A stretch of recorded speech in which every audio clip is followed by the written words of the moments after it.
കാണൂ പരസ്യരഹിതമായ ഏറ്റവും പുതിയ എപ്പിസോഡുകൾ.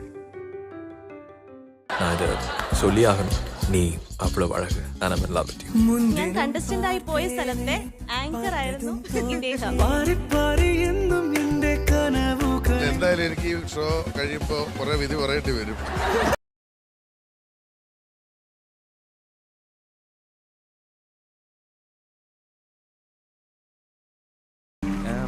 ഇവിടെ ശരിക്കും കല്യാണമായി വിചാരിച്ചിരുന്നില്ല. അച്ഛൻ്റെ ബോഡി വന്നപ്പോൾ ഞാനാ കൂടെ ആദ്യമായിട്ട് കാലോട്ട് ഒഴുകണം. അങ്ങനെയാണല്ലോ, ഇങ്ങനെയല്ല കാലോട്ട് ഒഴുകണമെന്ന് വിചാരിച്ചത്. പക്ഷെ ഇപ്പോൾ കാലോട്ട് ഇങ്ങനെ തൊഴുകാണ്. ഇവിടെ തന്നെ ഞാൻ കല്യാണം കഴിക്കുള്ളൂ എന്ന് പുള്ളിയോട് പറയും.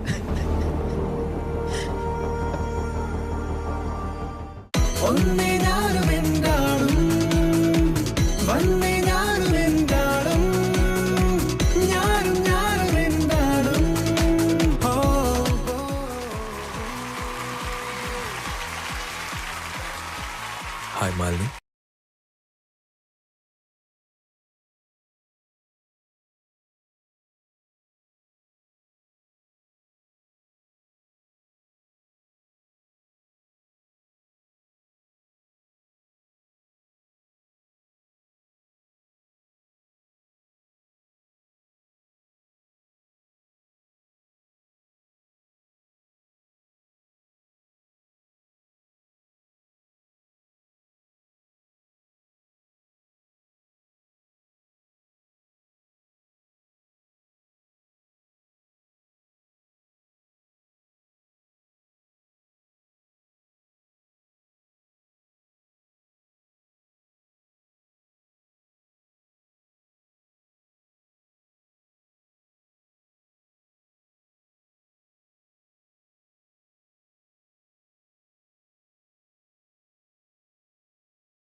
Vijay and Shruti, so happy to have you here. Actually, Vijayനെ നേരത്തെ നമുക്ക് പരിചയമുണ്ട്.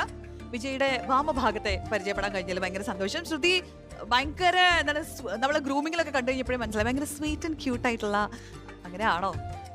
നമ്മളല്ലേ തപ്പിയെടുത്തത്, അങ്ങനെ ആവാതിരിക്കുമോ?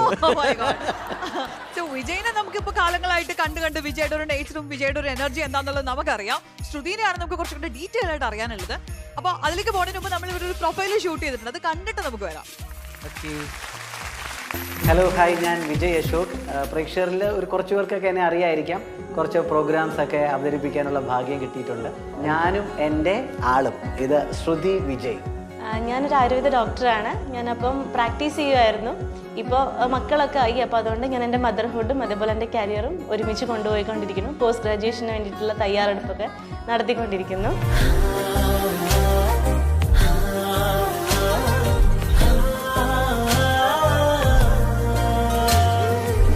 ഇതാണ് എൻ്റെ കുടുംബം. അതായത് ഞാനും എൻ്റെ ആളായ ശ്രുതി വിജയ്, പിന്നെ നമ്മുടെ ഏറ്റവും മൂത്ത മകൻ ഭീം വിജയ് കുമാർ, പിന്നെ പാറക്കുട്ടി. പാറക്കുട്ടിയുടെ ഒഫീഷ്യൽ നെയിം ആയിട്ടില്ല കേട്ടോ, അപ്പോൾ വീട്ടിൽ വിളിക്കുന്ന പേര് മാത്രമേ ആയിട്ടുള്ളൂ. അപ്പോൾ ഇതാണ് എൻ്റെ ഫാമിലി.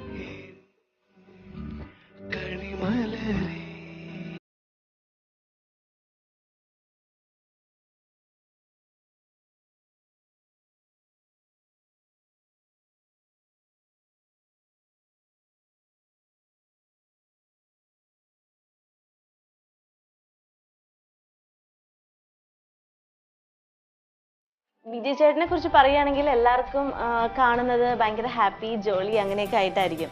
പക്ഷെ ആക്ച്വലി പുള്ളി ഭയങ്കര ഇമോഷണലാണ്, ഭയങ്കര എക്സ്ട്രീം ക്യാരക്ടറുള്ള ഒരാളാണ്.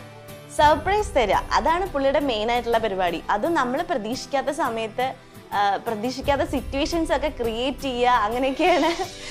ഞാൻ ശരിക്കും പറഞ്ഞാൽ എൻ്റെ ജീവിതത്തിൽ ആദ്യമായിട്ട് എനിക്ക് സർപ്രൈസ് തന്നതും ഒരിക്കലും മറക്കാൻ പറ്റാത്ത ആ ഒരു മൊമെന്റ്സ് ഒക്കെ ക്രിയേറ്റ് ചെയ്തതും ആക്ച്വലി ചേട്ടൻ്റെ ഓരോരോ പ്ലാൻസ് കാരണമാണ്.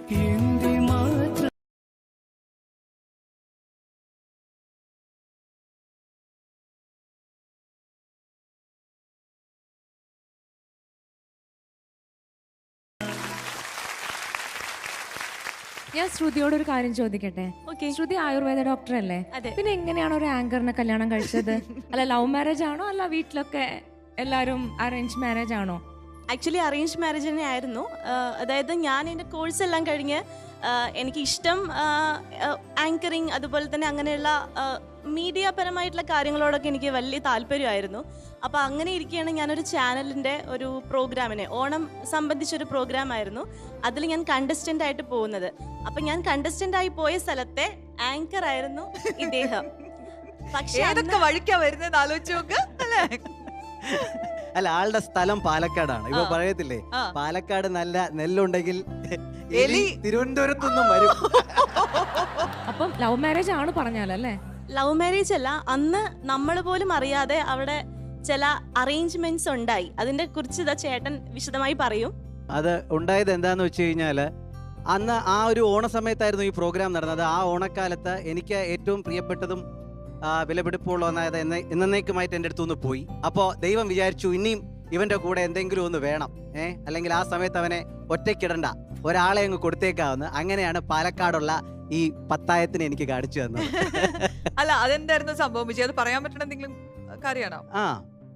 അത് ഞാനും അച്ഛൻ അമ്മ, ഞാൻ വളരെ സ്കൂൾ ടൈംസിലായിരുന്നപ്പോഴേ അമ്മ മരിച്ചായിരുന്നു. പിന്നെ ഞാനും അച്ഛനും ബ്രദറുമാണ് ഉള്ളത്. ബ്രദർ പുറത്തായിരുന്നു. അപ്പോൾ അച്ഛൻ റിട്ടയർമെന്റിന് ശേഷം ഞാനും അച്ഛനും തന്നെയായിരുന്നു വീട്ടിൽ. അപ്പോൾ നമ്മൾ ഫ്രണ്ട്സിനെ പോലെ ആയിരുന്നു. നമ്മൾ ആ ഇഷ്ടം സിനിമയിലൊക്കെ കാണുന്ന പോലെ അച്ഛൻ മകനും ഞാൻ അച്ഛനുമായിട്ടായിരുന്നു. കാര്യം അച്ഛന് കുറച്ച് എയിൽമെന്റ്സ് ഒക്കെ ഉള്ള കാരണം അച്ഛന് പക്ഷേ എപ്പോഴും ഈ സോഷ്യലി മിങ്കിൾ ചെയ്യാനും വെളിയിൽ ഇങ്ങനെ യാത്രകൾ പോകാനൊക്കെ, പക്ഷേ അച്ഛൻ്റെ അസുഖങ്ങൾ അത് അനുവദിച്ചിരുന്നില്ല. അപ്പോൾ ഞാൻ കുറച്ച് സ്ട്രിക്റ്റ് ആയിട്ട് ഇരുന്നാലേ ഇടയ്ക്കിടയ്ക്കുള്ള ഹോസ്പിറ്റലൈസേഷൻസ് ഒക്കെ അവോയ്ഡ് ചെയ്യാൻ പറ്റുള്ളായിരുന്നു. അപ്പോൾ അങ്ങനെ നമ്മളൊരു വലിയൊരു ടൈം, ഒരു 10-17 വർഷം ഞാനും ചേട്ടൻ ഇടയ്ക്കിടയ്ക്ക് പുറത്തുനിന്ന് വരുന്നുണ്ടെങ്കിലും കൂടുതൽ സമയം ഞാനും അച്ഛനുമായിട്ടായിരുന്നു. അപ്പോൾ ആ ഓണക്കാലത്തായിരുന്നു അച്ഛൻ എൻ്റെ അടുത്തു നിന്ന് പോകുന്നത്. അപ്പോൾ അതിന് തൊട്ട് മുമ്പായിട്ടായിരുന്നു ശ്രുതിയെ ഞാൻ മീറ്റ് ചെയ്യുന്നത്. അപ്പോൾ അന്നൊന്നും ഇത് പ്ലാൻ ഇല്ലായിരുന്നു. പക്ഷേ അവിടെ ഞാൻ ആ ചാനലിൻ്റെ പ്രോഗ്രാം ഒരു 6-7 വർഷം ആ ഒരു ഇവൻ്റ് ചെയ്യുന്നുണ്ടായിരുന്നു. അപ്പോൾ അതൊരു ഫാമിലി പോലെ ആയിരുന്നു. അപ്പോൾ അതിൽ ഞാൻ എപ്പോഴും ചിരിച്ച പരിപാടിയൊക്കെ അവതരിപ്പിക്കുന്ന കാണുമ്പോഴത്തേക്ക് അവർ പറയും, നിന്റെ ഈ സന്തോഷത്തിനൊരു അറുതി വരുത്തണം. അല്ല, അവരെപ്പോഴും എവിടെ എല്ലായിടത്തും ചെല്ലുമ്പോഴാ അത് കൊച്ചു കൊള്ളാം അങ്ങനെയൊക്കെ അവരിങ്ങനെ പ്ലാൻ ചെയ്യാറുണ്ടായിരുന്നു അണിയറയിൽ.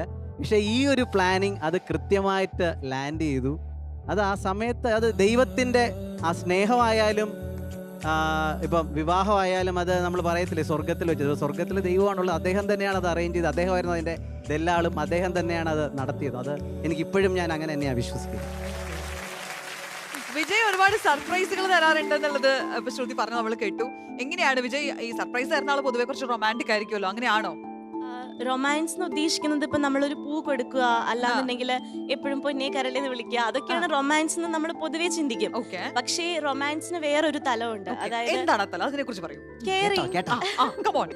തീർച്ചയായിട്ടും അതൊരു കെയറിംഗ് ആയിരിക്കാം. അതും ഒരു ടൈപ്പ് ഓഫ് റൊമാൻസ് ആണ്. അതുപോലെ കൊച്ചു കൊച്ചു സർപ്രൈസുകൾ തരിക, അങ്ങനെയൊക്കെയുള്ള പരിപാടികളുണ്ട്. അപ്പൊ തീർച്ചയായിട്ടും റൊമാൻറ്റിക് ആയിരിക്കുമല്ലോ. അല്ലാന്ന് പറയാൻ പറ്റില്ലല്ലോ. അത് നമുക്ക് കാണുമ്പോ തന്നെ മനസ്സിലാവുന്നുണ്ട്. ഇപ്പം എല്ലാ കോളേജിലും എവിടെ പരിപാടിക്ക് പോവാ, ഒരു സർപ്രൈസിന്റെ കഥ പറയോ? ഓക്കെ, അപ്പൊ നമ്മളുടെ കല്യാണം കഴിഞ്ഞിട്ടുള്ള എന്റെ ആദ്യത്തെ ബർത്ത്ഡേ ആയിരുന്നു. അപ്പോൾ പൊതുവേ പുള്ളിക്ക് ബർത്ത്ഡേ സെലിബ്രേറ്റ് ചെയ്യുന്നത്, പുള്ളിയുടെ ബർത്ത്ഡേ സെലിബ്രേറ്റ് ചെയ്യുന്നത് ഇഷ്ടമല്ല. അമ്മ മരിച്ചേ പിന്നെ ചേട്ടൻ അങ്ങനെ ബർത്ത്ഡേസിലൊന്നും സെലിബ്രേറ്റ് ചെയ്യാറില്ല. അപ്പം എൻ്റെ ബർത്ത്ഡേ വന്ന സമയത്ത് രാവിലെ എന്നെ വിഷ് ചെയ്തതൊന്നുമില്ല.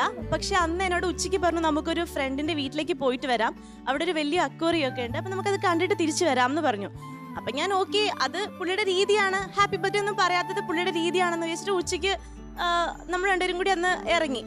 അപ്പം അന്ന് അതിന് കുറച്ച് ദിവസം മുമ്പ്, കുറെ കാലങ്ങളായിട്ട് തന്നെ ഞാൻ പറയുമായിരുന്നു എനിക്ക് ഡബിൾ ഡെക്കർ ബസ് കാണണം, അതിൽ കയറണം എന്നൊക്കെ ഞാൻ പറയുമായിരുന്നു. കാരണം ഞാൻ ഇതുവരെ കണ്ടിട്ടില്ല. അപ്പൊ അന്ന് ഞങ്ങൾ അവിടെ ഒരു സ്ഥലത്ത് കാറൊക്കെ പാർക്ക് ചെയ്തിട്ട് അവിടെ ഞങ്ങൾ വെയിറ്റ് ചെയ്യായിരുന്നു. അപ്പോൾ വെയിറ്റ് ചെയ്യുന്ന സമയത്ത് ദൂരെ ഒരു ഡബിൾ ഡെക്കർ ബസ് ഇങ്ങനെ വരുന്നു. അപ്പോൾ ഞാൻ പറഞ്ഞു ഹായ് ഞാൻ പൊതുവെ അങ്ങനെ ഭയങ്കര എക്സൈറ്റഡ് ആവുന്ന ഒരാളാണ്. അപ്പം ഞാൻ ഡബിൾ ഡെക്കർ ബസ് കണ്ടിട്ട് പറഞ്ഞു ഹായ്, ഒരു ഡബിൾ ഡെക്കർ ബസ് വരണമെന്ന് പറഞ്ഞിട്ട് ഞാൻ തുള്ളിച്ചാടിക്കൊണ്ട് നിന്നു. അപ്പം അത് നേരെ വന്നിട്ട് ഞങ്ങൾ നിൽക്കുന്ന സ്ഥലത്തിന്റെ തൊട്ട് മുന്നിൽ നിർത്തി. അപ്പൊ അപ്പൊ ഞാൻ ചേട്ടന്റെ മുഖത്തേക്ക് ഒന്ന് നോക്കി. അപ്പൊ ചേട്ടൻ പറഞ്ഞു എങ്കിൽ പിന്നെ കേറിക്കോ. ഞാനപ്പോ ആ ഡബിൾ ഡെക്കർ ബസ് നോക്കിയപ്പോ ഉണ്ട് അതില് ഫുള്ള് ബലൂൺസും അതുപോലെ ചേട്ടന്റെ ഫ്രണ്ട്സിന്റെ ഫാമിലിയും എല്ലാരും കൂടിയിട്ട് ഹാപ്പി ബർത്ത്ഡേ സോങ് പാടിയിട്ട് എന്നെ വെൽക്കം ചെയ്തു.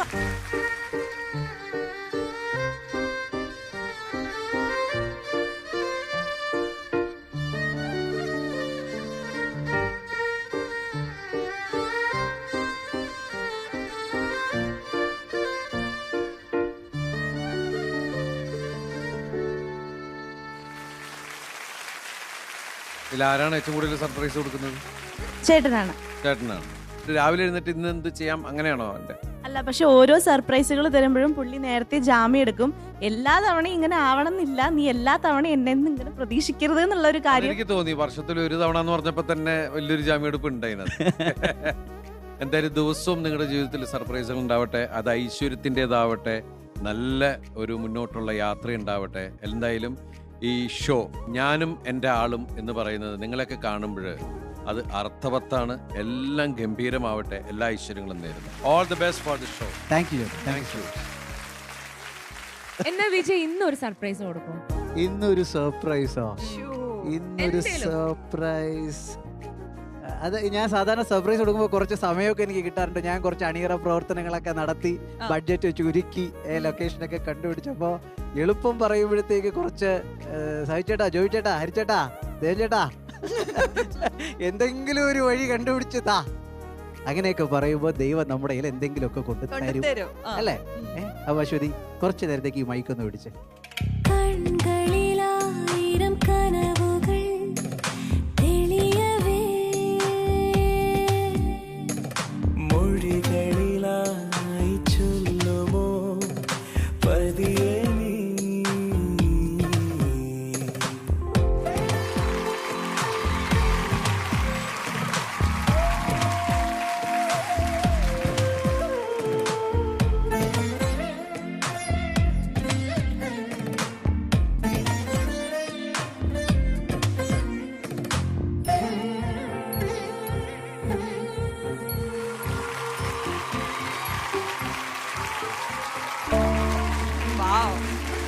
എനിക്ക് വയ്യ.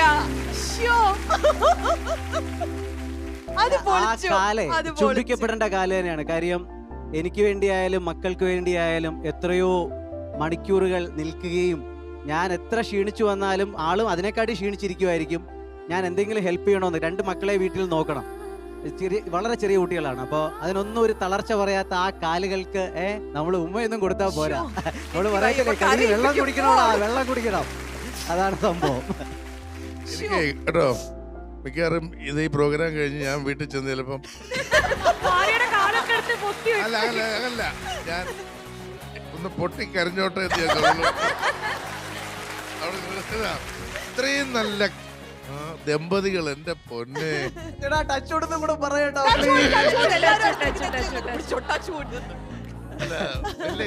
ഈ ഒരു 10 ഉള്ളൂ, അതുകൊണ്ടാ. അതേ ഉണ്ടാവും.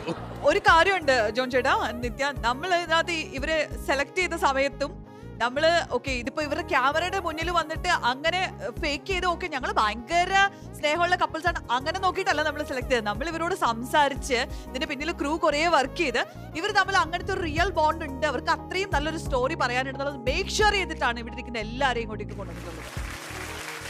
ഇങ്ങനെയൊക്കെ ചെയ്യുന്നതിൽ ഒരു എന്താ പറയുക, ഒരു ഇൻട്രോവേർട്ടിസം എൻ്റെ ഉള്ളിലുണ്ട്. അങ്ങനെ അത്രത്തോളം എക്സ്പ്രസീവ് അല്ല, പക്ഷേ ഇങ്ങനെയൊക്കെ ചെയ്യാൻ എനിക്കൊരു പ്രേരണ. ഈ ഫ്ലോറിനൊക്കെ എന്തെങ്കിലും ശക്തി കാണും ഈ ഒരു വേദിയിലൊക്കെ. അല്ലെങ്കിൽ ഞാൻ ഒരിക്കലും എനിക്ക് തോന്നുന്നില്ല ജീവിതത്തിൽ ഒരു നല്ല ഐ ലവ് യു പോലും ഇദ്ദേഹത്തിൻ്റെ അടുത്ത് ഞാൻ പറഞ്ഞിട്ടില്ല. നേരിട്ട് മുഖത്ത് നോക്കി. എനിക്കൊരു കാര്യം പറയാനുണ്ട്, നല്ല ഐ ലവ് യു പറയത്തില്ല, അത്ര ഭയങ്കര റൊമാൻറ്റിക് ഒന്നും അല്ല എന്നൊക്കെ പറയുന്നുണ്ട്. പക്ഷേ ഈ ആളെ ഉണ്ടല്ലോ നമ്മൾ മയക്കം കൊടുത്ത് പുറത്തേക്ക് ഇറക്കി വിട്ട് കഴിഞ്ഞാലല്ലോ, പ്രത്യേകിച്ച് കോളേജ് പെൺകുട്ടികളുള്ള പരിസരത്തൊക്കെ പോയി കഴിഞ്ഞാൽ പെട്ടെന്ന് അങ്ങോട്ട് ഇറങ്ങുന്നു, മറ്റേ കൈ പിടിക്കുന്നു, ഡാൻസ് കളിപ്പിക്കുന്നു. നമ്മുടെ കയ്യിൽ പ്രൂഫ് ഉണ്ട്. പ്രൂഫ് കാണിക്കട്ടെ? അയ്യോ, പ്രൂഫ് ഉണ്ട്, കാണിക്കട്ടെ ശ്രുതി. അപ്പൊ നമുക്ക് കാണാം വിജയ്ക്ക് വേണ്ടിട്ട് നമ്മൾ എന്താ കരുതി വെച്ചിരിക്കുന്നത്. എന്റെ പത്തായം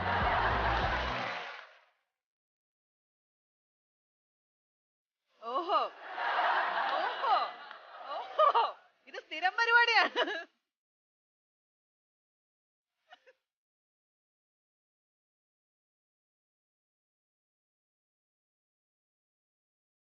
ഷോ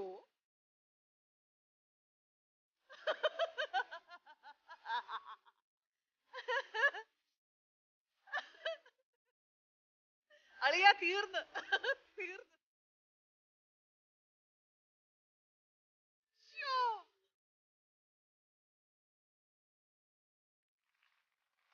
ചുമ്മാതാണ്, എല്ലാം ക്യാമറ ട്രിക്കാ. നമുക്കൊരു കാര്യം ചെയ്താലോ വിജയ്?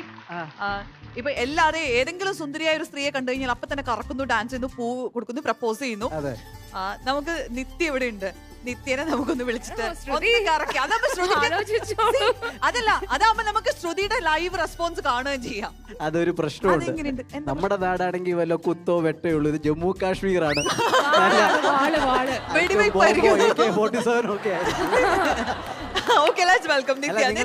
ഒരു സാമ്യതയും കൂടെ ഉണ്ട്. അവിടെയും നിത്യ ദാസ് ഉണ്ട്, ഇവിടെയും ശ്രുതി ദാസ് ഉണ്ട്. അപ്പം ആ ദാസ് കോമൺ ആണെന്ന് കണ്ടുകൊണ്ട് ഞാൻ അങ്ങോട്ട് ഞാനൊരു സഹോദരിയെ പോലെ കണ്ടോളാം.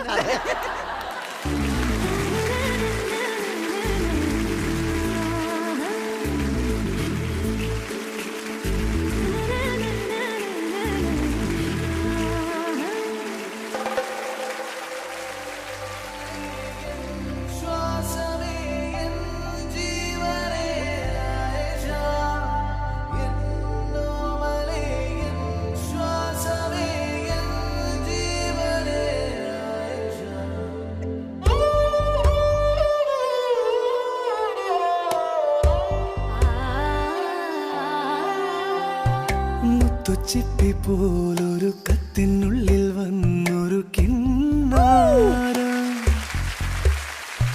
കിന്നരിച്ചു പാടുവാനൊരു ശ്രീരാഗം. മുത്തുച്ചിപ്പി പോലൊരു കത്തിനുള്ളിൽ വന്നൊരു കിന്നാര കിന്നരിച്ചു പാടുവാനുള്ളിനുള്ളിൽ നിന്നൊരു ശ്രീരാഗം. മൂടൽ മണ്ണിൻ കുളിരുള്ള പുലരിയിൽ പാറിപ്പാറി എന്നും എന്റെ കനവുകളിൽ വരവായി നീ ആയിഷ, വരവായി നീ ആയിഷ.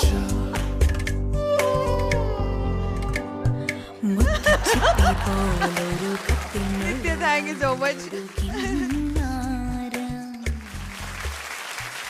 ജോർജ് ചേട്ടാ, ഇത്തിരി എക്സ്ട്രാ റൊമാൻറ്റിക് ആണോ എന്ന് എനിക്ക് സംശയമുണ്ട്. എന്തായാലും എനിക്ക് ഈ ഷോ കഴിയുമ്പോ കുറെ വിധി പറയേണ്ടി വരും. എന്ത് ചേട്ടാ തീരുമാനം ഉണ്ടാവും. എന്തോ ഒരു ഭയം. എന്നെ നിങ്ങൾക്ക് അങ്ങനെ തോന്നുന്നുണ്ടോ? ആ ഒരു ഫീൽ വരുന്നുണ്ടോ? ആ പോസിറ്റീവ് ഒക്കെ ഉണ്ട്. എന്നാലും ഷാജിയുടെ ഒക്കെ മുഖത്തോട്ട് നോക്കിയിട്ട് ഷാജിയൊക്കെ സ്നേഹം കൂടിപ്പോയോ, ഇത്ര വേണമായിരുന്നോ എന്നൊക്കെയുള്ള ഒരു മൊത്തത്തിലൊരു ഡൗട്ട്. രശ്മിക്കാണേലും മൊത്തം ആക്ടിങ് ആയിരുന്നോ എന്നല്ലേ? നന്നായിരിക്കട്ടെ. താങ്ക് യു ചേട്ടാ, താങ്ക് യു. ശ്രുതി നിങ്ങൾ വിചാരിക്കുന്ന ടൈപ്പ് അല്ല അല്ലേ ശ്രുതി? അത് സത്യമായിട്ടുള്ള ഒരു കാര്യമാണ്. കാരണം ചേട്ടൻ പല സ്ഥലങ്ങളിലും പോയി, ഞാൻ ഉദ്ദേശിച്ചത് പല സ്ഥലങ്ങളിലും പോയി പ്രോഗ്രാം ചെയ്തിട്ടുള്ള ഒരാളാണ്. ഒരുപാട് പെൺകുട്ടികളെ കണ്ടിട്ടുള്ളതാണ്. പക്ഷെ ചേട്ടൻ ആ ഒരു എന്താ പറയാ, അങ്ങനെ സത്യം ഞാൻ പറയാണ്. കാരണം ഞാൻ ചേട്ടന്റെ ഫോൺ പോലും ഞാൻ ചെക്ക് ചെയ്യാറില്ല. ഒരു കോൾസ് വന്നാൽ പോലും ഞാൻ എടുക്കാറില്ല. ഇപ്പോഴും ഫോണിന്റെ പാസ്വേഡോ ഒന്നും എനിക്ക് അറിഞ്ഞൂടാ. കാരണം ഞാൻ എനിക്ക് ശരിക്കും വിശ്വാസമുണ്ട്. അല്ല, നമ്മുടെ ഇവിടെ കണ്ടസ്റ്റന്റ് ആയിട്ട് വന്ന നമ്മുടെ ജോൾസൺ ഉണ്ടല്ലോ, അദ്ദേഹത്തിന്റെ ഒരു പുസ്തകം ഉണ്ട് അത്രേ, വിശ്വാസം അതല്ല എല്ലാം, വിശ്വാസം അതല്ല എല്ലാം എന്നൊരു പുസ്തകം ഉണ്ട്. അത് വായിക്കുന്നത് നല്ലതായിരിക്കും. സംഭവം കളറാവും. അപ്പൊ നമ്മുടെ കൂട്ടത്തിൽ ജോയിൻ ചെയ്തുള്ള ഭയങ്കര ക്യൂട്ട് ആയിട്ടുള്ള ഒരു കപ്പിളാണ് നിങ്ങൾ എല്ലാ അർത്ഥത്തിലും. അപ്പൊ അത് അങ്ങനെ തന്നെ ആയിരിക്കട്ടെ. അപ്പൊ നമുക്ക് ഒരുപാട് കഥകളും ഒരുപാട് സന്തോഷമായിട്ട് നമുക്ക് ഈ യാത്ര അങ്ങോട്ട് സ്റ്റാർട്ട് ചെയ്യാം. നല്ല എനർജിയാണ് അത്, നിങ്ങൾക്ക് ദൈവം തന്ന അതെന്നും ഉണ്ടാവട്ടെ. എനിക്കും ഒരുപാട് സന്തോഷമുണ്ട്. കാരണം എന്നെ പൊതുവെ ആരും, ചേട്ടൻ അങ്ങനെ സോഷ്യൽ മീഡിയയിലൊന്നും വലിയ ആക്റ്റീവ് അല്ല, അതുകൊണ്ട് എന്നെ പൊതുവെ അങ്ങനെ ആരും കണ്ടിട്ടുണ്ടാവില്ല. ഇപ്പം ഈ പ്രൊഫൈലിൽ കണ്ട പോലെ എനിക്ക് 2 കുഞ്ഞു മക്കളാണ്. അപ്പം ഞാൻ കരുതുന്ന ചില ലിമിറ്റേഷൻസ് എനിക്കുണ്ടായിരുന്നു. കാരണം അവരെ എന്ത് ചെയ്യും, അവരെ എവിടെ ആക്കും, അങ്ങനെ എനിക്ക് കുറേ ടെൻഷൻസ് ഉണ്ടായിരുന്നു. അപ്പോൾ ശരിക്കും നമ്മൾ പറയില്ലേ പണ്ടുള്ള അമ്മമാരെല്ലാം ചെറിയ കുട്ടികളെ പാടത്തെല്ലാം പണിക്ക് പോകുമ്പോൾ വരമ്പത്ത് ഒരു മരത്തിലൊക്കെ കെട്ടി തൊട്ടിലിട്ട് ആട്ടുമല്ലോ. അപ്പം ഞാൻ അതാ ചിന്തിച്ചത്. കാരണം നമ്മൾ ഒരു കാലത്ത് വളരെ ആക്റ്റീവായിട്ടുണ്ടായിരുന്ന നമ്മൾ കല്യാണം കഴിഞ്ഞു കുഞ്ഞുങ്ങളായി എന്നൊക്കെ പറയുമ്പോൾ ഒരു സ്ഥലത്ത് ഒതുങ്ങിക്കൂടുന്ന അമ്മമാർ ഇഷ്ടം പോലെ പേരുണ്ടാവും. അപ്പോൾ അവർക്കൊക്കെ ഒരു ഇൻസ്പിറേഷൻ ആയിക്കോട്ടെ എന്നാണ് ഞാനും ചേട്ടനും ചിന്തിച്ചത്. കാരണം ചേട്ടൻ്റെ വീട്ടിലാണെങ്കിലും പേരൻസ് ഇല്ല, എൻ്റെ പേരൻസ് ആണെങ്കിൽ വർക്കിംഗ് ആണ്. അപ്പം നമ്മൾ തന്നെയാണ് കുഞ്ഞുങ്ങളെ ഒറ്റയ്ക്ക് നോക്കുന്നത്. അപ്പം ഇതുപോലെ ഞാനും ഒരു തൊട്ടിലും ഒരു ബെഡ്ഷീറ്റും ഒരു പാൽക്കുപ്പിയൊക്കെ ആയിട്ട് അങ്ങനെ ഇറങ്ങി. Thank you so much. ആ ഒരു സ്പിരിറ്റിന് താങ്ക് യു.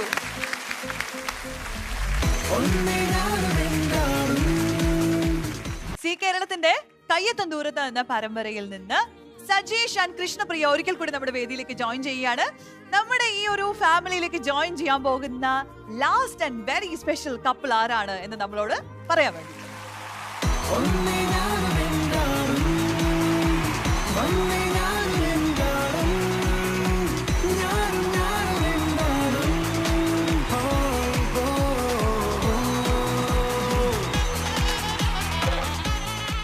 കൃഷ്ണപ്രിയ മാരീഡ് അല്ല, സജീഷ് ഇസ് മാരീഡ് അല്ലേ? അപ്പൊ ഞാനും എന്റെ ആളും എന്ന് പറയുമ്പോ എന്താ ഫീൽ ചെയ്യണേ? വിളിച്ചത് ആദ്യം തുളസിയായിട്ടല്ലേ?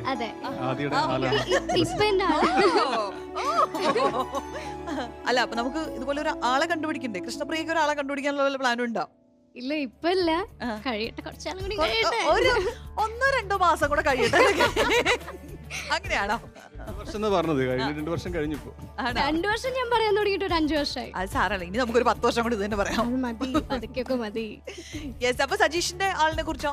എന്റെ വൈഫിന് ഒരു ചിത്ര, ഇവിടെ ഇൻഫോ പാർക്കിൽ വർക്ക് ചെയ്യുന്നു. മോളുണ്ട്, മനസ്വി, 2 വയസ്സായി. ഞാനും എന്റെ ആളും ചേർന്നിട്ട്, അതായത് റീലിലെ ഞാനും എന്റെ ആളും ചേർന്നിട്ട് റിയൽ കപ്പിളിനെ ഇൻട്രൊഡ്യൂസ് ചെയ്യാൻ പോവാണ്. ഇനി ആരെയാണ് വിളിക്കാൻ പോകുന്നത്? ഞാൻ അടുത്തത് ഇൻട്രൊഡ്യൂസ് ചെയ്യുന്നത് ചാമിങ് ന്യൂലി മാരീഡ് കപ്പിളാണ്. Very newly married. അദ്ദേഹം ആങ്കറാണ്, ആക്ടറാണ്. അദ്ദേഹത്തിന് മലയാള സിനിമയുടെ ഒരു വാഗ്ദാനമാണ്. ഞാൻ അദ്ദേഹത്തെ ഇൻവൈറ്റ് ചെയ്തു. അർജുൻ, ഒപ്പം അദ്ദേഹത്തിന്റെ love partner Madhavi. Arjun and Madhavi.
Arjun and Madhavi നമ്മുടെ ഈ കൂട്ടത്തിലുള്ള യങ്ങസ്റ്റ് ആൻഡ് എന്താണ് ന്യൂലി മാരീഡ് ഫ്രഷ് ആൾക്കാരാണ്. ഫ്രഷ് ആണ് ഇവര്. ഹണിമൂണിന് പോലും ഇവരെ വിടാതെ നമ്മൾ പിടിച്ചിവിടെ കൊണ്ട് നിർത്തിയിരിക്കുകയാണ്. ഹണിമൂണൊക്കെ പോയി, ഗോവയിൽ പോയി ഞങ്ങൾ. ഗോവയില് അല്ല, തൽക്കാലം അത് കിട്ടുള്ളൂ. ഇതിനിടയ്ക്ക് അത് 2 ദിവസം ഗോവയ്ക്ക്. ഇതൊന്നും ഒരു ഹണിമൂണായിട്ട് കൂട്ടരുത് കേട്ടോ. നമ്മള് ഇന്റർനാഷണൽ പിടിക്കണം. കഴിഞ്ഞിട്ട് ഞാൻ പതുക്കെ മൂപ്പിച്ചു കൊടുക്കാം. അപ്പോ Sajeesh and Krishnapriya, thank you so much. Thank you. ഇവരാണ് നമ്മുടെ കൂട്ടത്തിലെ youngest and the newly married couples. 1.5 മാസമായിട്ടുള്ള കല്യാണം കഴിഞ്ഞിട്ട്. ഇന്ന് ആക്ച്വലി ഞങ്ങൾ അവിടെ ഇരിക്കുമ്പോൾ എൻ്റെ അടുത്ത് മാധവി എന്നാണ് പേര്. മാധവി ചോദിക്കായിരുന്നു, ചേട്ടാ നമ്മൾ കല്യാണം കഴിച്ചിട്ട് എത്ര ദിവസമായി എന്നറിയോ? ഞാൻ പറഞ്ഞു 1 മാസവും ഒരു 10-15 ദിവസമൊക്കെ ആയി കാണും എന്നിങ്ങനെ പറഞ്ഞപ്പോൾ ആള് കറക്റ്റ് പറഞ്ഞു 1 മാസവും 15 ദിവസമാണ് ഏട്ടാ എന്ന് ആയതെന്ന്. അപ്പൊ കറക്റ്റ് 1 മാസവും 15 ദിവസം കഴിഞ്ഞപ്പോഴാണ് ഞങ്ങൾ ഈ സ്റ്റേജിൽ വന്ന് ഇങ്ങനെ അടിപൊളി. അതാണ് 1.5 മാസം എന്ന് പറഞ്ഞത്. എണ്ണി തുടങ്ങിയല്ലേ? വിഷമിക്കുന്നു തോന്നുന്നു ഇങ്ങനെ പോയി കഴിഞ്ഞാ. അല്ല, രണ്ട് ഡേറ്റ് ഓർത്താ മതി. ഒന്നില്ലെങ്കിൽ കല്യാണത്തിന്റെ എൻഗേജ്മെന്റിന്റെ 2 ഡേറ്റ് ഓർത്താ മതി. വേറെ ഒന്നും ഞാനൊന്നും ചോദിക്കുന്നില്ല.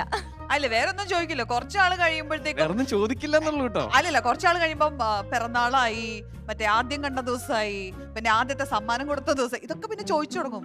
പേടിക്കണ്ട. ഏറ്റവും വലിയ കോമഡി ആദ്യത്തെ സമ്മാനമില്ലേ, ആദ്യത്തെ സമ്മാനം ഞാൻ കൊടുക്കണത് എല്ലാ പെണ്ണുങ്ങൾക്ക് ഇഷ്ടമുള്ള പോലെ ഞാൻ ഡയറി മിൽക്കാണ് ആദ്യമായിട്ട്. ഈ ഡയറി മിൽക്കിന്റെ കവർ ഉണ്ട് കയ്യില്, 40 രൂപയുടെ ഡയറി മിൽക്ക്. കുട്ടി ഇതിനു മുമ്പ് പ്രേമിച്ചിട്ടില്ല അല്ലേ? അല്ല, അത് ആദ്യമായിട്ട് തരുന്നത് കൊണ്ട് നമുക്ക് അതൊരു സ്പെഷ്യൽ സംഭവമല്ലോ. പിന്നെ ആദ്യമായിട്ട് പോയ സ്ഥലത്തെ ഹോട്ടലിന്റെ ബില്ല്, ഹോട്ടലിലെ ബില്ല് കണക്കാണോ? മോനെ നീ പെട്ടിട്ടോ, ഇത് മറ്റൊരു സുലു അവസാനമുണ്ട്. പണ്ടൊക്കെ സേതുവേട്ടൻ എന്നോട് എന്ത് സ്നേഹമായിരുന്നു. അപ്പൊ കുഞ്ഞു കുഞ്ഞു സന്തോഷങ്ങളുള്ള മാധവിയുടെയും അർജുന്റെയും പ്രൊഫൈല് കണ്ടിട്ട് നമുക്ക് വരാം. എന്നിട്ട് നമുക്ക് ഇവരെ പൊരിക്കാം.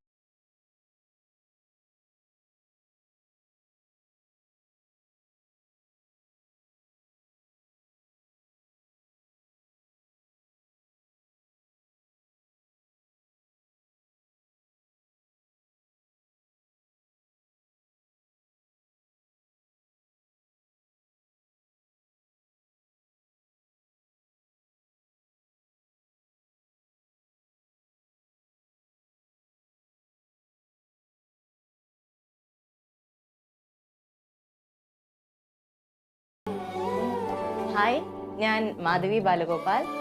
എന്നെ പറ്റി പറയുകയാണെങ്കിൽ ഞാൻ ചെറുതായിട്ട് സിനിമയിലേക്ക് അഭിനയിക്കുന്നുണ്ട്. പിന്നെ RJ ആയിരുന്നു റേഡിയോയിൽ കുറച്ച് നാള്. TV-യിൽ ഒരു ഷോയൊക്കെ ആങ്കർ ചെയ്തിട്ടുണ്ട്. വീട്ടിലേക്ക് വരുമ്പോൾ അച്ഛനുണ്ട്, അമ്മയുണ്ട്, ചേച്ചിയുണ്ട്. ചേച്ചിയുടെ പേര് അനന്യ. ചേച്ചി ഒരു സിനിമാ താരമാണ്. പിന്നെ ചേച്ചിയുടെ ഹസ്ബൻഡ് ആഞ്ജനേയൻ, അദ്ദേഹം ബിസിനസ്സാണ്. അങ്ങനെ ഞങ്ങളുടെ ഒരു ചെറിയ കുടുംബം. ഇപ്പം അതിലേക്ക് ഒരു അതിഥി കൂടി വന്നു. അതിഥി അല്ല, ഞങ്ങളുടെ ഫാമിലി ഒരു മെമ്പറും കൂടി മാധവി, എൻ്റെ ഭാര്യ.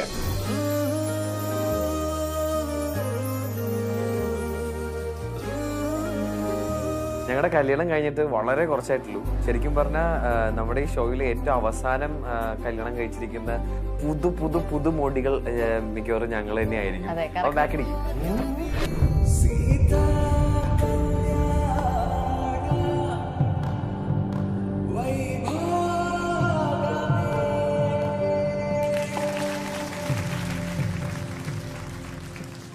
ഞങ്ങൾക്കധികം കഥയൊന്നും പറയാനില്ലാത്തോണ്ട് ഞങ്ങൾ ഇവിടെ വന്നപ്പോ തൊട്ട് ആലോചിക്കണ, ഈശ്വര, വളരെ ചെറിയ കാലമല്ല ഞങ്ങൾക്ക് അറിയുള്ളൂ. ഇത്രയും കഥകളൊന്നും ഇല്ലല്ലോ. പക്ഷെ കഥ ഇല്ലാന്ന് പറഞ്ഞാലും ഇത്രയും കഥകൾ കേട്ടപ്പോഴേ നമ്മൾ എന്തെങ്കിലുമൊക്കെ പറയണമെന്ന് വിചാരിച്ചിട്ടൊക്കെ ഇരുന്നു, അതൊക്കെ മറന്നുപോയി. പക്ഷെ ഇപ്പൊ മനസ്സിലുള്ള എന്താന്ന് വെച്ച് കഴിഞ്ഞാല് അത്രയധികം സ്ട്രഗിൾ ചെയ്ത് അത്രയധികം ലൈഫ് എക്സ്പീരിയൻസ് ഉള്ള 7 കപ്പിൾസ് ആണ് ഇരിക്കുന്നത്. ഇവരുടെ മുമ്പിൽ നിന്ന് നമുക്ക് കുറെ പഠിക്കാനുണ്ട്, ശരിക്കും പഠിക്കാനുണ്ട്. എന്തൊക്കെ വേണ്ടത് നമുക്ക് ഇങ്ങനെ എടുക്കാം, വേണ്ടാത്തൊക്കെ ഇങ്ങോട്ട് കളയാം. തുടങ്ങണല്ലോ ലൈഫ്.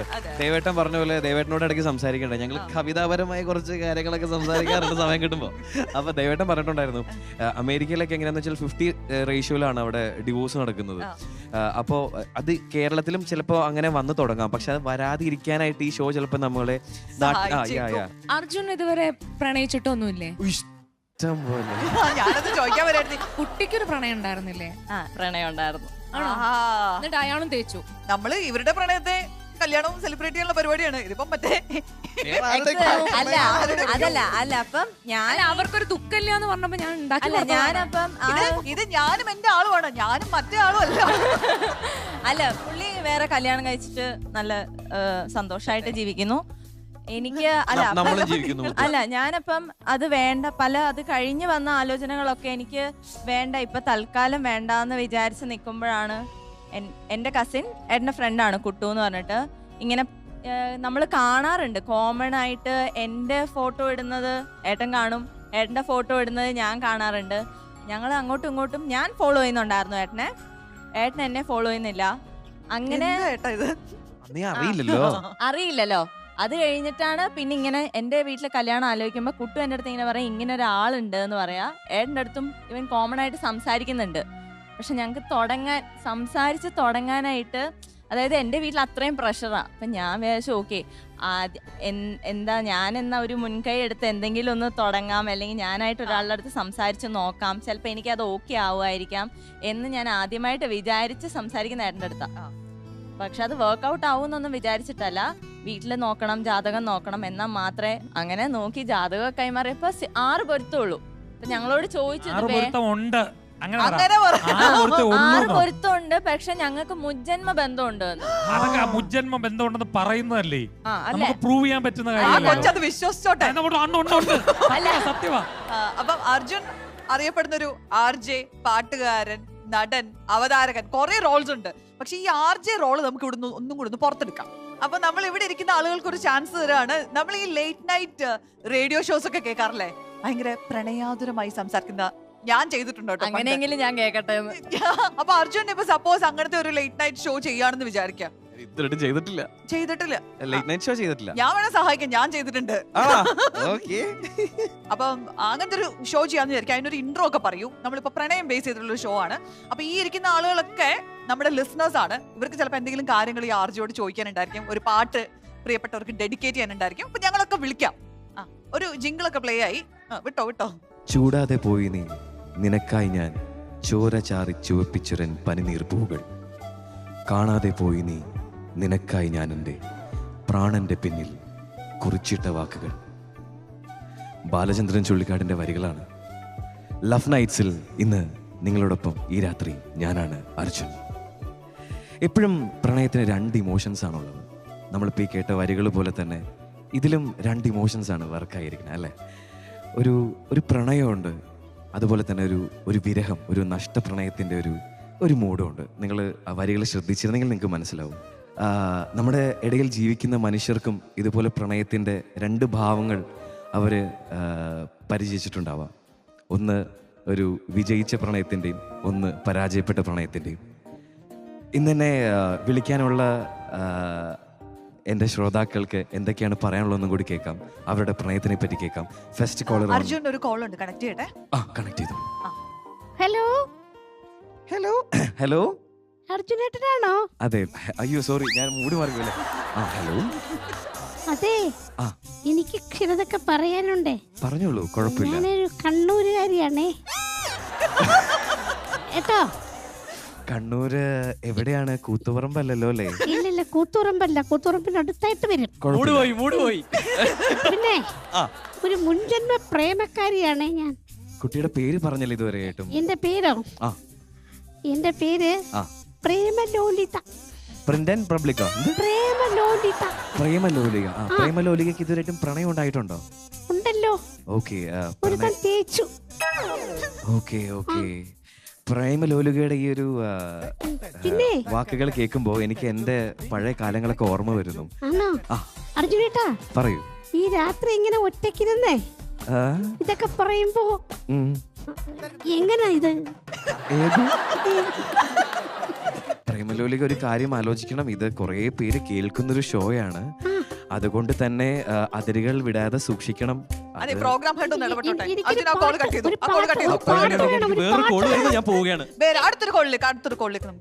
ഹലോ, ലവ് നൈറ്റ്സിലേക്ക് സ്വാഗതം. ആരാണ്?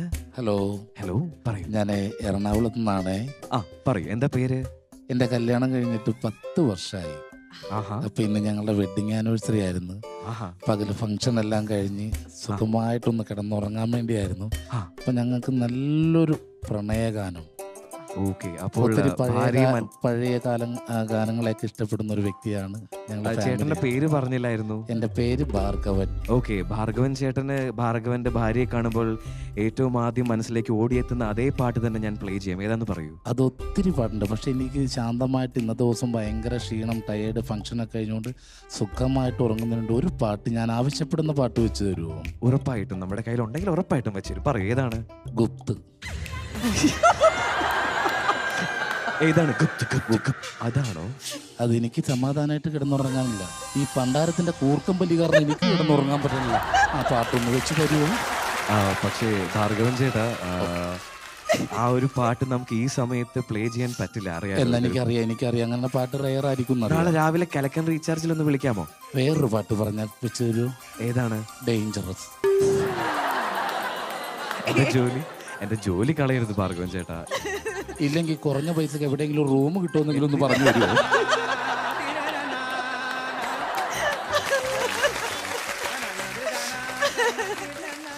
നമ്മളിപ്പം അർജുൻ്റെ കുറെ വിശേഷങ്ങൾ കേട്ടു, കല്യാണത്തിന്റെ വിശേഷങ്ങൾ കേട്ടു. മാധവിക്ക് ആ കല്യാണത്തിന് ഉണ്ടായിരുന്ന ഏറ്റവും വലിയ മിസ്സിംഗ് എന്താന്നുള്ളത് നമുക്കറിയാം. അതുകൊണ്ടാണോ കല്യാണം നീണ്ടുപോയത്?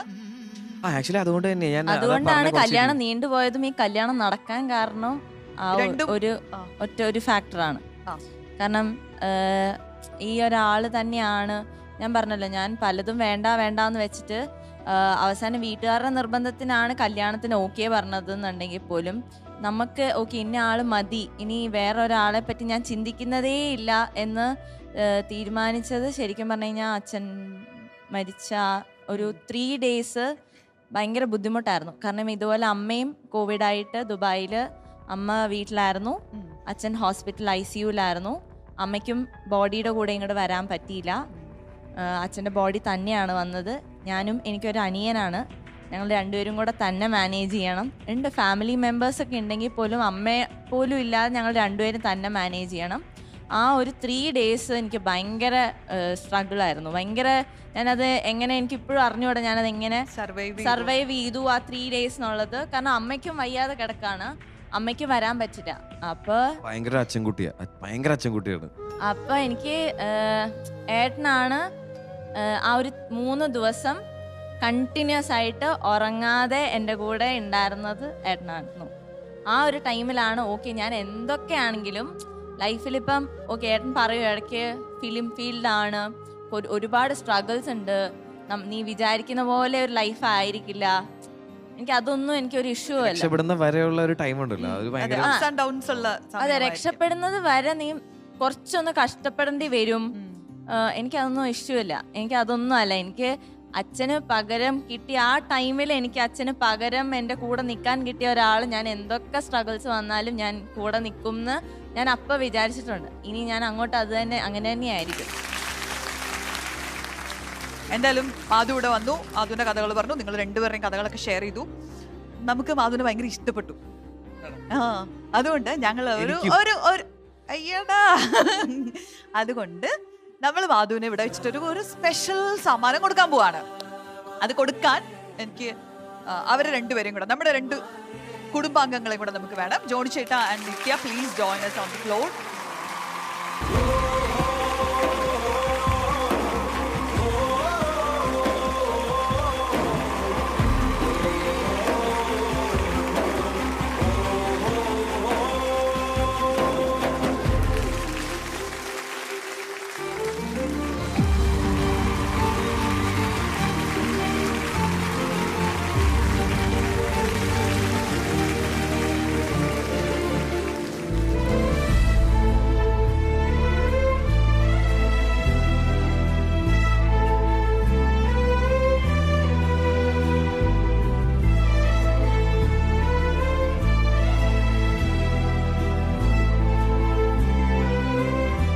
മാധവിയുടെ ഏറ്റവും വലിയൊരു ആഗ്രഹമായിരുന്നു മാധവിയുടെ അച്ഛൻ കല്യാണത്തിന് ഉണ്ടാവണം എന്നുള്ളത്. അത് നിർഭാഗ്യവശാൽ അദ്ദേഹത്തിന് സാധിച്ചില്ല. അപ്പൊ കല്യാണ ഫോട്ടോയിൽ നമ്മൾ അദ്ദേഹത്തെ വരച്ചു ചേർത്തത്.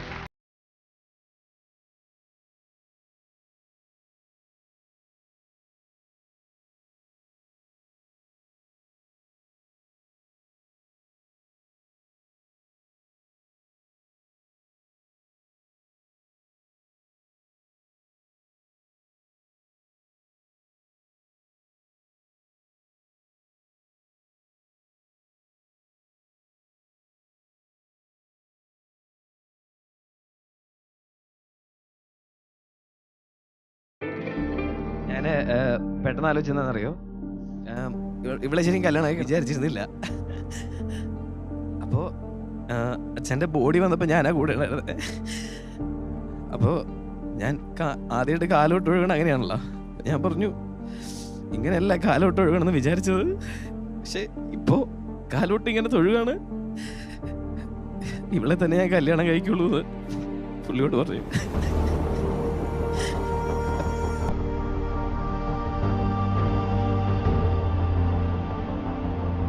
പുള്ളിയുടെ മനസ്സിൽ മരിക്കുമ്പോൾ അതല്ലേ, എൻ്റെ മോളെ അർജുനാണ് കല്യാണം കഴിക്കണായിരിക്കുന്നല്ലോ, മാറണ്ട. അങ്ങനെയാണ് ഞങ്ങൾ ഉറപ്പിച്ചത്, എന്തെങ്കിലും കല്യാണം കഴിക്കാം. സിനിമയൊക്കെ വന്നോളൂ. നന്നായി വരും, നന്നായി വരും.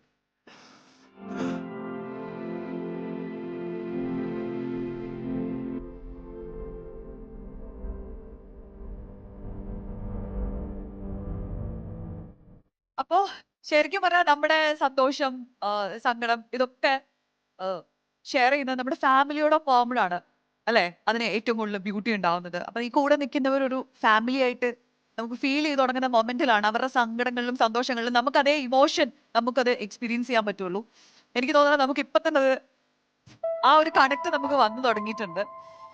അപ്പൊ നമ്മൾ ഈ ഒരു യാത്ര മനോഹരമായിട്ട് കുറച്ച് അധികം ദിവസങ്ങൾ നമ്മൾ ഒരുമിച്ചുണ്ടാവും. Welcome to the family officially. Thank you so much.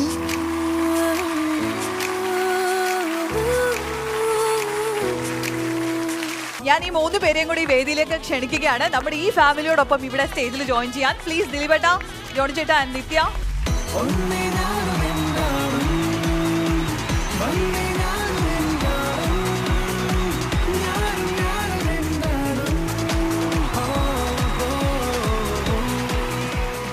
ദിലീപേട്ടാ, അപ്പൊ ഇതാണ് നമ്മൾ സി കേരളം വിഭാവനം ചെയ്യുന്ന ഞാനും എൻ്റെ ആളും. അപ്പൊ കുറച്ച് സമയം നമ്മുടെ കൂടെ ദിലീപേട്ടൻ ഉണ്ടായിരുന്നു. നമ്മുടെ 8 16 പേര് അവരെ കണ്ടു. അപ്പൊ എന്താണ് ദിലീപേട്ടന് ഇപ്പോൾ തോന്നുന്നത്? സത്യം പറഞ്ഞാൽ ഷോ തുടങ്ങുന്നതിന് മുമ്പ് നമ്മൾ ഒരുപാട് ഷോസ് കണ്ട ആൾക്കാരാണ്. അപ്പം നമുക്ക് നമ്മുടേതായ ചില ചിന്തകളും കാര്യങ്ങളൊക്കെ ഉണ്ടാവില്ല. ഇവിടെ വന്നിരുന്ന് ഷോ കണ്ടപ്പോഴാണ് ഇത് വെറും തമാശ ഷോ അങ്ങനെയുള്ളൊരു ഷോ അല്ല. ഇത് ഏതൊരു മനുഷ്യൻ അങ്ങനെ പറയാം. കാരണം ഹൃദയമുള്ള ആൾക്കാർക്ക് ഫീൽ ചെയ്യുന്ന, അത് നെഞ്ചിലേറ്റുന്ന ഒരു ഷോ തന്നെയായിരിക്കും ഇതെന്ന് ഞാൻ ഉറച്ച് വിശ്വസിക്കുകയാണ്. അതങ്ങനെ തന്നെ സംഭവിക്കും. കാരണം ഇവിടെ ഇമോഷനാണ് ഏറ്റവും കൂടുതൽ പ്രാധാന്യം കൊടുക്കുന്നത്. അതിലൂടെ തമാശകൾ സംഭവിച്ചു പോകുന്നുണ്ട്. അത് ഭയങ്കരമായിട്ട് ഞാൻ വിചാരിച്ചത് ഒരു ഗെയിം പോലുള്ളൊരു പരിപാടിയൊക്കെയാണെന്ന് വിചാരിച്ചു. പക്ഷെ അതല്ല. ഇതിൻ്റെ ഫീല് നമ്മളവിടെ ഇരിക്കുമ്പോൾ ശരിക്കും പറഞ്ഞാൽ ഞാൻ ജോണി അത് ഓപ്പണായിട്ട് പറഞ്ഞു. പക്ഷെ നമുക്ക് അവിടെ ഇരിക്കുമ്പോൾ ചില സമയത്ത് കോരിത്തിരിക്കാന്നൊക്കെ പറയില്ലേ, ഒരുപാട് രോമമില്ലാത്തതുകൊണ്ട് അങ്ങനെ അറിഞ്ഞില്ല.